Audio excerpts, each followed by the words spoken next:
Hello दोस्तों, मैं हूं मनीष चौरसिया और आप देख रहे हैं फैक्ट अफेयर्स।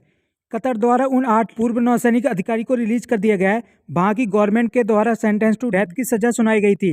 इस वीडियो में हम बात करने वाले हैं कि उन जो अधिकारी हैं उनको क्यों सजा दी गई थी और उन पर क्या चार्जेस लगे हुए थे और किसके लिए वो काम कर रहे थे। तो सबसे पहले हम जो कतर है उसकी लोकेशन के बारे में जानते हैं। तो ये मिडिल ईस्ट की एक कंट्री है और इसके जो बॉर्डर है कई सारी कंट्रियों के साथ लगते हैं, जिसमें हम बात करते हैं बहरीन हो गया, कुवैत हो गया, यूएई और जो सऊदी अरबिया है उसके साथ ये अपना बॉर्डर शेयर करता है। तो आप ये वीडियो देख सकते हैं जिसमें जो भारतीय नौसेना के पूर्व अधिकारी हैं वो भारत आ चुके हैं और सभी लोग साथ ही साथ जो प्रधानमंत्री मोदी हैं वो भी खुश हैं कि वो अच्छे तरीके से जो भारत है वो आ चुके हैं। जो डिप्लोमेसी है उसकी जीत हुई है। तो आप इससे अंदाजा लगा सकते हैं कि जो इंडिया की डिप्लोमेसी है वो कितनी ज़्यादा पावरफुल है और इंडिया की जो फॉरेन पॉलिसी है उसका कितना ज़्यादा जो असर है दूसरे देशों में पड़ता है।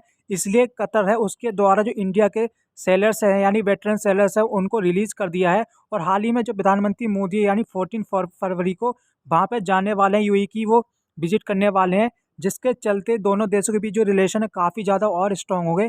इसी के चलते उनके द्वारा जो इंडियन नेवी के सेलर्स हैं उनको रिलीज कर दिया गया है।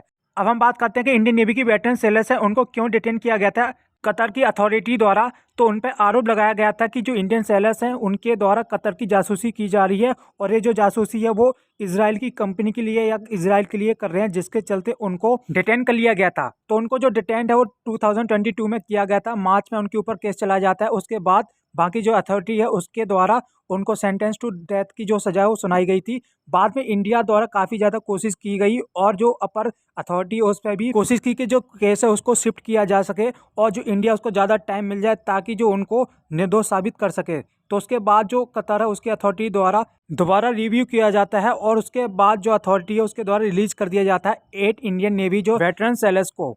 पीएम मोदी द्वारा वहाँ के जो एमीर है उनका जो फैसला है उसको स्वागत किया गया और उनका कहना कि इससे जो दोनों देश है उनके जो रिलेशन है काफ़ी ज़्यादा स्ट्रॉन्ग होने वाले हैं। इंडिया और कतर एक दूसरे के लिए बहुत ज़्यादा इंपॉर्टेंट है। भाई हम बात करते हैं जो कतर है वहाँ की मोस्टली जो पॉपुलेशन है वो इंडिया, फिर हम बात करते हैं जो साउथ एशिया है उससे संबंधित है। इंडियन ओरिजिन के काफ़ी ज़्यादा लोग हैं वहाँ पे रहते हैं। भाई हम बात करते हैं जो कतर है वो इंडिया के लिए स्ट्रेटेजिक जो अलायंस है हो सकता है और साथ ही साथ जो वहाँ पे ऑयल है उससे भी इंडिया को काफ़ी ज़्यादा मदद हो सकती है।